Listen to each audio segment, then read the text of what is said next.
안녕하세요. 국어 능력 인증 시험 첫 시간을 출발하도록 하겠습니다. 먼저 교재는 토클 올킬 방문각 교재로 진행을 하고요. 거기 영역별 기출 유형 분석이라는 즉 부분을 보시면 우리 시험이 어휘편, 그리고 어문 규정, 그리고 어법, 그리고 읽기, 그리고 듣기와 쓰기 해서 영역이 나누어져 있고요. 우리는 그 목차의 순서대로 어휘편부터 살펴보도록 하겠습니다. 그리고 시험의 성격상 이 어휘 파트의 비중이 가장 크기 때문에요. 여러분들이 일단 우리 국어 능력 시험에서 어휘 파트에 대한 학습을 좀 기본기를 철저하게 다지는 그런 시간을 갖기 바랍니다. 자, 그럼 먼저 어휘 파트 1단원 단어의 형성 부분을 보겠습니다. 먼저 여기서는 우리 단어가 어떤 식의 구조를 가지고 있는가 하는 거에 대한 지식이 좀 필요한데요. 우리말은 하나의 실질적인 형태소가, 즉 실질적인 의미를 가진 단어가 그대로 하나의 단어를 이루는 이를 단일어다라고 합니다. 자, 예를 들어 읽다라고 하면 이 어간과 어미로 이루어진 이 읽다라는 동사가 즉 실질적인 의미를 가진 건 이 여기에 있고, 뒤에 있는 어미는 읽고 읽으니 하고 문맥에 따라 활용을 하죠. 따라서 이와 같이 어간 어미로 이루어진 하나의 단어, 이런 경우에는 우리가 단일어다라고 얘기를 합니다. 그런데 이 읽다라는 말이 이제 사동의 의미로 다른 사람에게 읽게 하는 걸 즉 시키고 싶어요. 그럼 우리가 여기에 이게 히라는 말을 붙여서 읽히다 하고 새 말을 만드는 거죠. 우리가 생각을 해보세요. 읽다라는 말이 있는데 이걸 가지고 뭔가를 읽게끔 시키는 걸 또 별도의 단어로 만든다면 우리가 어휘의 어떤 생산면에서도 즉 불합리하고, 이왕이면 이미 알고 있는 단어에 이렇게 접미사를 붙여서 새로운 말을 만들 수가 있죠. 자, 이와 같이 읽히다라는 말은 읽다라는 말에서 접미사를 붙여서 새롭게 만들어진 말이에요. 이걸 우리는 파생어다라고 불러요. 파생어다. 그래서 이와 같이 우리말은 단일어로 이루어진 말이 있고, 이렇게 접사가 붙어서 즉 원래 읽다라는 말에 히를 붙여 읽히다 하고 새 말을 만들기도 해요. 이럴 때 이 원래의 뜻을 가진 말을 어근이라고 부르고, 그 뒤에 오는 말을 우리가 접사라고 부르고요. 이 어근의 앞에 붙어 있으면 접두사가 되고 어근의 뒤에 붙어 있으면 접미사가 되죠. 예를 들어 밟다라는 동사가 있는데 여기에 앞에 함부로, 마구라는 의미를 갖는 접두사를 붙여서 집밟다라는 말을 만들면 이때는 새로운 말이 형성이 된 것이고, 이때 즉 원래 있던 말에서 이와 같이 접사를 붙여서 새 말을 형성하죠. 이걸 우리는 파생어, 파생법에 의해 파생어가 이루어졌다라고 얘기를 해요. 자, 또 하나는 어떤 말이 있냐면요. 이미 있던 말을 가지고 새롭게 조합을 이루어서 쓰는 경우가 있죠. 예를 들어 손이라는 말이 있는데 우리가 쓰고 있는 바닥이라는 말과 합쳐서 손바닥하고 만나게 되면 이 경우에는 원래 있던 말, 손과 그리고 바닥, 즉 두 단어가 만나서 합쳐져서 새로운 의미의 단어를 만들어요. 이런 언어의 생산성, 그러니까 새로운 말을 만드는 방법에서 원래 있던 말, 두 단어가 만나서 새로운 말을 만들면 이걸 우리는 합성했다라고 해서 합성어라고 표현을 해요. 동사의 경우도 마찬가지죠. 예를 들어서 즉 굶주리다라는 말이 있으면 이때 굶다라는 우리말과 줄이다라는 우리말이 서로 만나서 굶주리다 하고 즉 새로운 의미를 만들어낸 거죠. 이럴 때 우리는 굶주리다라는 이 단어를 합성했다. 그래서 굶다와 줄이다가 만나서 굶주리다라는 새 말을 만들었다라고 얘기를 합니다. 자, 그래서 우리말은 단일어가 있고 이와 같이 파생하거나 합성해서 이루어진 말을 즉 복합어다라고 불러요. 따라서 단일어와 복합어의 그런 구조를 가지고 있습니다. 자, 그럼 중요한 건요. 이렇게 합성어의 경우는 본래 쓰고 있던 말들이 결합되어 있기 때문에 사실은 이것이 합성어냐 아니냐라고 판단할 때 분석이 어렵지는 않아요. 왜냐하면 원래 있던 손과 그리고 바닥이 만나고 또 원래 있던 굼다와 줄이다가 만나고 그러므로 합성했다라고 추리가 쉬운데 사실은 이렇게 접사가 붙어서 이루어진 말들은 우리가 주의를 좀 요합니다.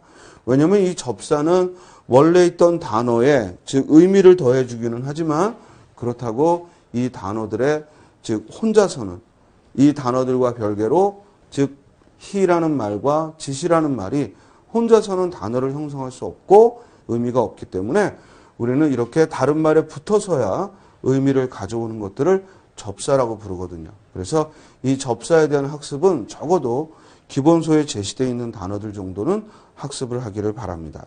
자, 그러면 거기 예들을 잠깐 보면요. 특히 이 접두사가 붙거나 접미사가 붙는 경우를 잠깐 보겠습니다. 먼저 우리 시험의 유형을 보면은 밑줄 친 부분의 의미가 나머지 넷과 다른 거. 분명히 꾼이라는 접미사가 붙은 이 말들을 쭉 나열했는데요. 시험 문제가 이 꾼이라는 말이 즉 접사이냐 그래서 이것이 파생어냐 이런 질문이 아니라 이것이 의미상 즉 어떤 전문적인 일을 하는 사람을 말하는지 아니면 여러 사람이 모인 걸 말하는지 이런 구별을 하는 데까지 시험 문제를 묻고 있어요. 그래서 이 국어 능력 인증 시험은 우리가 한국어를 즉 우리말로 여기고 있는 한국 사람이라면 적어도 좀 더 심화된 심도 있는 어휘력을 갖추고 있는 것을 묻는 것이기 때문에 다른 여타의 시험보다도 훨씬 더 전문성이 요합니다. 그러니까 이왕 여러분들이 우리 국어 능력 인증 시험에 대한 좋은 점수를 이게 절대평가이기 때문에요. 1등급, 2등급을 여러분들이 만들려면 좀 더 계획성 있게 그리고 국어사전을 가까이 하면서 접근하고 그리고 늘 중요한 것들은 메모하고 익히는 이런 훈련이 좀 필요합니다. 그냥 우리말이니까 뭐 조금 기출문제 몇 번 풀어보면 점수 나오겠지 이렇게 생각해서는 아마 원하시는 점수를 얻기를 힘들고요. 조금 바짝 이 기회에 우리말에 대한 진중한 학습을 해보겠다 이런 마음으로 좀 접근하시면 좋을 것 같습니다. 기출문제를 봐도요. 다음 밑줄 친 부분의 의미가 나머지 넷과 다른 거. 1번은 노름꾼이고요. 2번은 사기꾼이고요. 3번은 사냥꾼이고 4번은 구경꾼이고 5번은 도굴꾼이에요. 자, 구경꾼을 제외한 나머지는요. 어떤 일을 전문적으로 하는 사람. 물론 다소 좀 비하의 의미를 가졌죠. 그렇죠? 우리가 다소 비하의 의미를 갖기는 했지만 즉 그렇다고 이 꾼이라는 말이 들어갔을 때 이게 비속어라는 건 아니고 대신 어감이 좀 된소리를 쓰기 때문에 느낌은 좀 그렇습니다만 그 일을 전문적으로 하느니 그래서 도굴꾼, 사기꾼, 노름꾼, 사냥꾼 모두 어떤 일에 있어서 그것이 불법이든 아니면 합법적이든 즉 그 일을 전문적으로 하는 사람을 말한다면 구경꾼의 꾼은 어떤 일 때문에 모인 사람을 말해요. 그렇기 때문에 구경꾼의 꾼은 어떤 일을 위해 모인 사람들 이런 의미를 갖고 나머지는 모두 그 일을 전문적으로 하는 사람 또는 그 일을 습관적으로 하는 사람 이런 의미를 가지므로 정답은 4번이 되는 거죠. 자, 우리가 이와 같이 접두사나 접미사가부터 이루어진 그런 파생어들을 공부할 때에는 그 접두사가 어떤 의미를 더하는지 그리고 그 접미사가 어떤 의미를 더하는지 이런 부분을 좀 주의하면서 본문을 봐야겠습니다. 자, 먼저 접두사의 종류를 보면요. 가라는 말, 우리가 흔히 가짜다, 거짓이다, 임시다라는 의미를 갖죠. 그래서 가건물, 가게야, 또 가등기, 또 가매장 이런 것들은 가짜 또는 거짓 또는 임시의 의미를 갖고요. 자, 우리 시험에 자주 나왔던 게 이 강이라는 접두사예요. 먼저 강굴, 강술 이렇게 또 강풀 하게 되면 다른 게 섞이지 않은 이런 의미를 갖는 접두사가 됩니다. 반면에 강기침, 강모, 강설이 이러면은 물기가 없는 이런 의미를.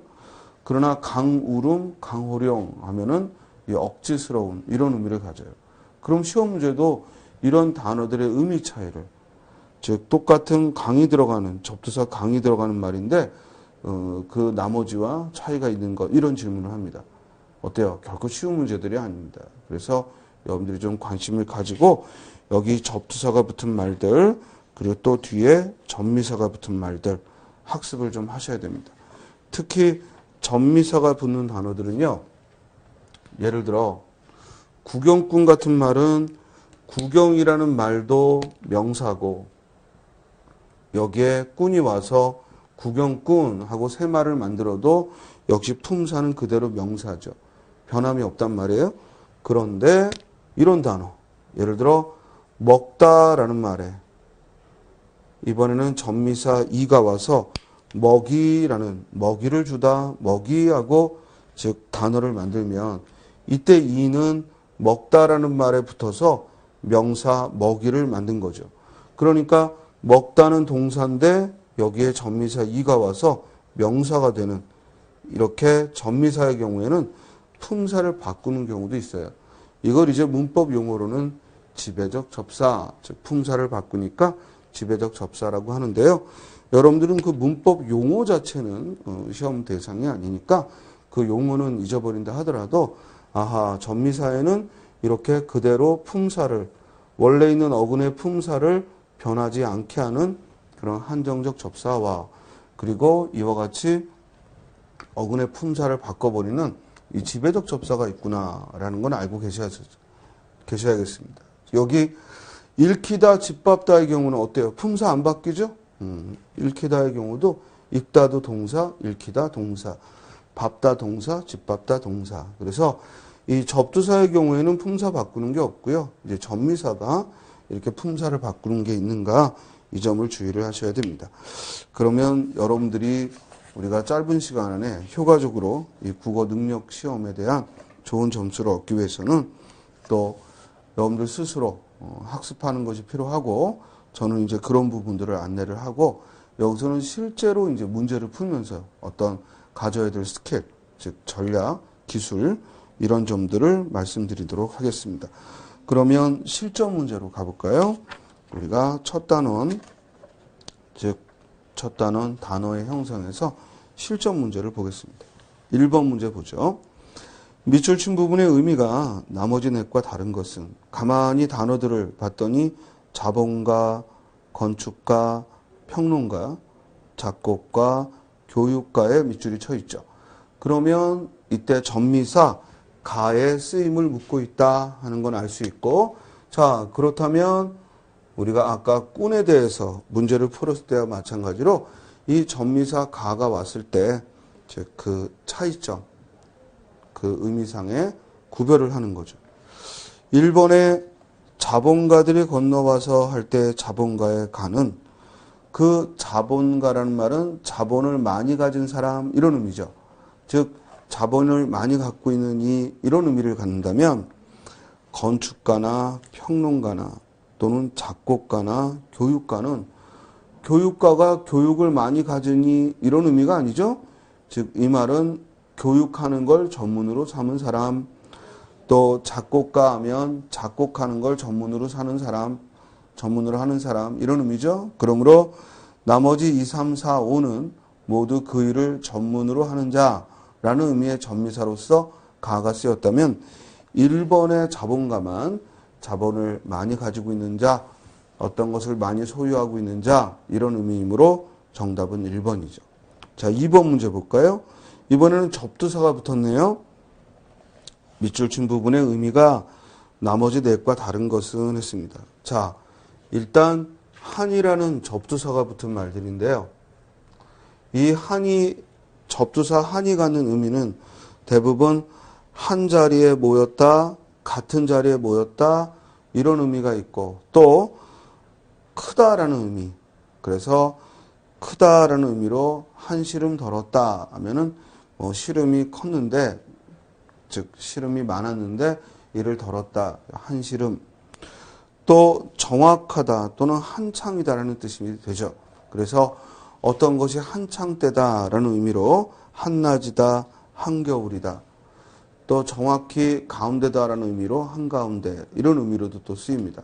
자, 그러면 선택지 보면 1번 방 한가운데에는 화로가 놓여 있었다. 이때 한가운데는 정확히 가운데다 이런 의미고 2번 한여름 하면 역시 한창 때 여름이 한창인 중에 또 한밤중 하면 역시 밤이 한창인 때 또 4번에 한복판 하면 정확히 가운데 이런 의미라면 5번에 설을 맞아 모처럼 온 가족이 한 자리에 모였다. 이때 한은 즉 같은 자리에 모였다. 이런 의미니까 나머지와 가장 다른 건 5번. 즉 한 자리에 모였다겠죠. 여기서 한 가지 조심할 건요. 이 한이 접두사로서 즉 정확히 같은 이를 구별하는 정확히 한창 이런 의미와 같다는 의미를 구별하는 것이 지금 문제였고 이것도 중요하지만 또 하나는 한이라는 접두사가 아니라 관용사가 있죠. 예를 들어 한 개, 두 개 하고 이 수를 의미할 때 즉 그래서 이 한이 이런 숫자, 수를 의미할 때 수관용사로 쓰이는 것과 이렇게 숫자하고는 전혀 무관한 같은 한창 이런 의미일 때의 접두사를 구별하는 게 또 필요하죠.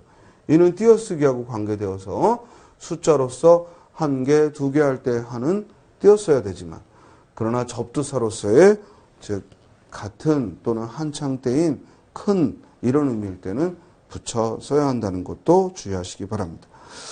이번에 정답은 따라서 5번이고요. 자, 3번에 이번에는 군을 가지고 물었습니다. 자, 이 군이라는 접두사는 대체로 의미가 즉 쓸데없는 또는 가외로 덧붙는 이런 의미를 갖는데요. 주의할 건 뭐냐면 이 군이라는 접두사와 형태가 같은데 실제로 굽다라는 뜻을 갖는 그 말에 즉 활용용으로 군이 있죠. 군밤이니 군고구마니 이럴 때에는 이 굽다라는 의미에서 나온 것이니까 이건 합성어거든요. 바로 그걸 질문하는 그런 유형이었어요. 3번에 1번 건강을 유지하려면 운동을 해서 군살을 빼야 한다. 이때 군은 쓸데없는 즉 가외로 덧붙는 쓸데없는 이라는 접두사고 손님이 오셨으니 사랑방에 군부를 좀 넣어야겠다. 이럴 때 군도 즉 역시 가외로 덧붙는 이런 의미를 갖는다면 3번에 그는 어떤 부탁이라도 군말 없이 받아주었다. 즉 뭐 덧붙이는 말 없이 받아주었다. 근데 4번에 배가 고파서 중국집에 자장면과 군만두를 시켰다. 자, 군만두 할 때 군만두는 즉 파세어가 아니라 합성어죠.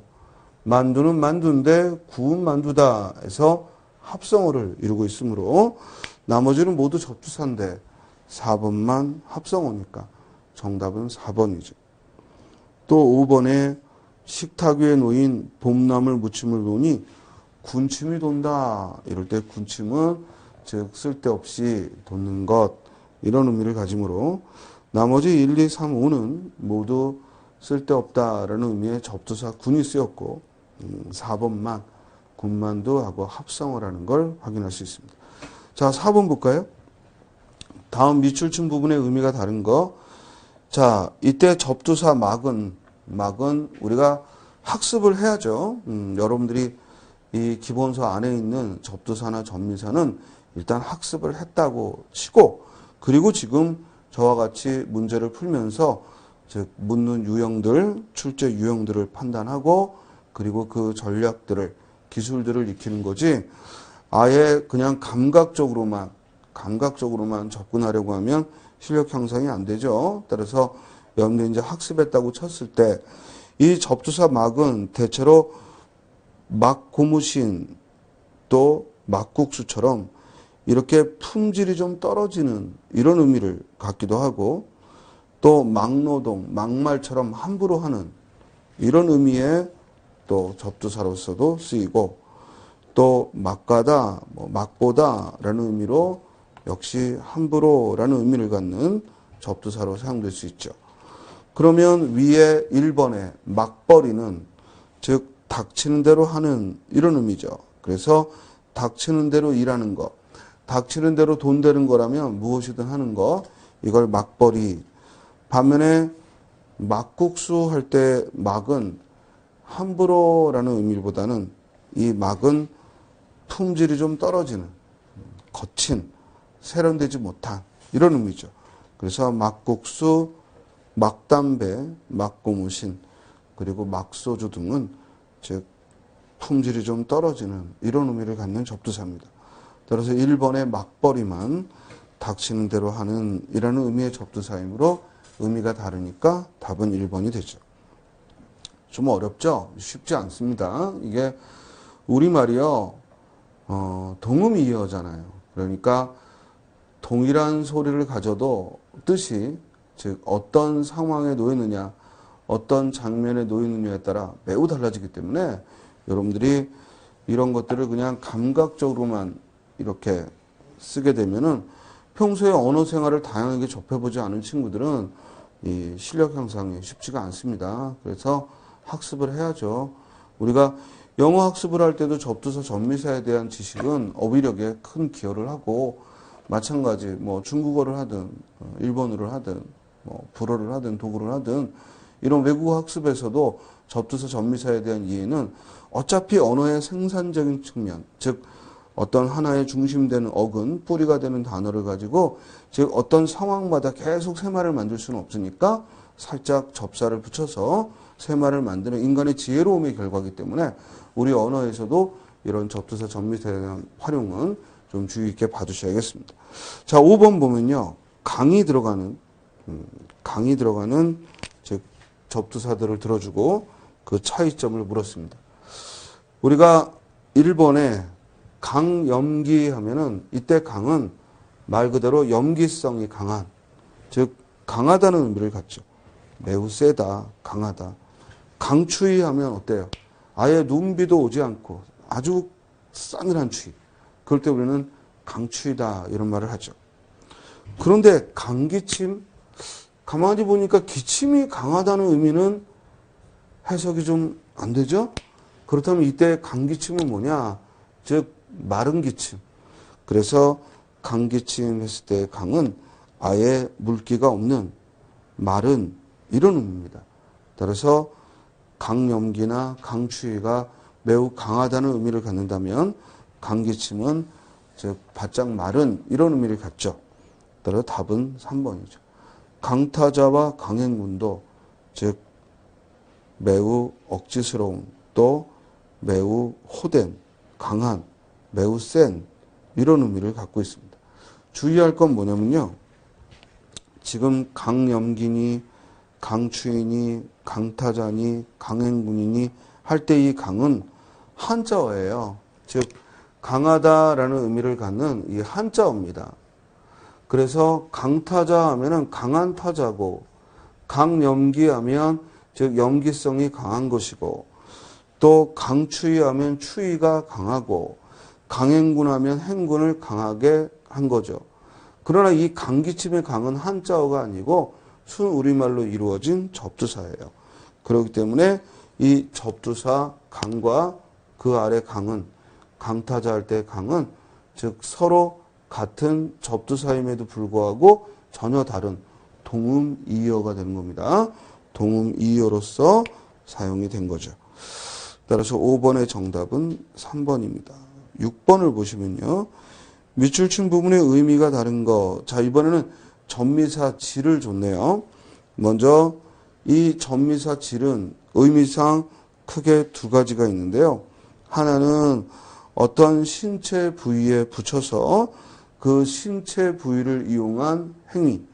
예를 들어 견눈하고 그 뒤에 질을 붙이면 그것을 이용한 행위, 견눈질 하고 만들고, 손가락에 질을 붙여 손가락질, 또 주먹에 질을 붙여 주먹질, 뒷걸음에 질을 붙여 뒷걸음질, 이렇게 어떤 신체 부위에 질을 붙여 그 행위를 다소 비하해서 표현하는 말이죠. 그러나 노름질의 질은 주로 좋지 않은 행동, 우리 신체와 관계없이 그 행위 자체가 좋지 않은 일을 말할 때 거기에 노름질이다, 또 뭐 싸움질이다 이런 표현을 쓰는 거죠. 이해되죠? 그래서 6번의 정답은 5번, 즉 노름질만 어떤 인간의 행위에다가 즉 의미를 붙인 거라면 나머지는 우리 신체에 의미를 붙여서 즉 그 행동을 한다 하는 뜻으로 쓴 거죠. 이랬더니 어떤 분이 스님 그러면은 신체에 질을 붙이면 모두 어떤 행위를 말합니까? 그럼 뭐 배에다 질을 붙이면 배질, 뭐 다리에다 질을 붙이면 다리질 이런가요? 그게 아니고 그 우리의 신체를 가지고 행동을 할 수 있어야죠. 그렇죠? 따라서 즉 곁눈으로 이렇게 눈을 흘겨볼 때 곁눈질하고 그 신체를 이용해서 구체적으로 행위가 있어야 우리가 질이라는 전미사를 붙여서 그 행동을 가리키는 말을 만듭니다. 자, 여기까지 단어의 형성에 대해서 살폈는데요. 사실은 이 부분에서 이 기출문제에서 여러분들이 맛본 그런 접두사나 전미사의 구별은 학습이 전제되지 않으면 사실 문제를 풀어도 의미가 없습니다. 그렇기 때문에 반드시 이 접두사 전미사는 적어도 우리 교재 이 토클 올킬에 토클 올킬 국어 능력 인증 시험 이 수험서에 있는 요 예만큼은 좀 꼼꼼하게 처음에는 구별이 쉽지 않을 거예요. 그렇지만 두 번, 세 번 보게 되면은 접근할 수 있을 거고 살짝 헷갈리는 것들이 있습니다. 이게 과연 그와 같이 의미가 구별이 되는가? 예를 들어요. 접두사 생을 봐보세요. 그러면 생김치니 생나물이니 이런 경우에는 또 뭐 생고기니 이러면 익히지 않은 아직 충분히 익지 않은 이런 의미라면 생가지, 생나무, 생장작 하면 아직 물기가 마르지 않은 또 생가죽, 생맥주, 생모시 하면 특별히 가공하지 않은 또 생고생, 생과부, 생이별, 생때, 생사람 이러면은 억지스러운 공연한 이런 의미를 또 생지옥, 생급살 하면 아주 지독한, 혹독한 이런 의미를 또 생고기, 생갈치, 생새우 하면 얼리지 않은 그래서 이게요 사실은 같은 생이라는 접두사를 가지고도 우리가 생고기로 하고 뭐 음식점에서 먹기는 잘 먹는데 이걸 우리 언어상 구별을 한다면 결코 쉽지 않은 문제입니다. 그렇기 때문에 좀 주의해서 한 단어 한 단어 접두사들의 의미를 구별하는 걸 사실 공부는 스스로의 복습이 스스로의 즉 고민과 스스로의 탐색을 통해 하는 게 반드시 필요합니다. 어떤 강의도요 그냥 이렇게 내가 귀로 듣고 눈으로 보고 그러면서 학습되는 강의는 이 지구상에 없습니다. 그러니까 여러분들이 스스로 노력한다라는 것 그리고 스스로 학습한다라는 걸 전제로 하고 다만 그 학습과 노력이 엄한 길로 가서 헤매지 않도록 바른 길로 가도록 여기 있는 선생은 그 길잡이 역할을 한다는 걸 잊지 마시고 적어도 우리 이 방문각 한 권으로 끝내는 국어 능력 인증 시험 요 수험서 한 권이면 시험 대비는 충분하니까요. 정말 마침표 하나까지 샅샅이 놓치지 마시고 제가 말씀드리는 강의를 참고로 해서 끝까지 완수할 수 있도록 또 여러분들의 힘을 다해 주시기 바랍니다. 그럼 여기 있는 선생님도 최선을 다해서 열심히 즉 바른 길로 안내하도록 애를 쓰도록 하겠습니다. 오늘 첫 시간 서로 힘내시고요. 앞으로 한 단어 한 단어 열심히 학습해서 명제에 원하는 좋은 결과를 얻기 바랍니다. 예, 다음 시간에 뵙죠.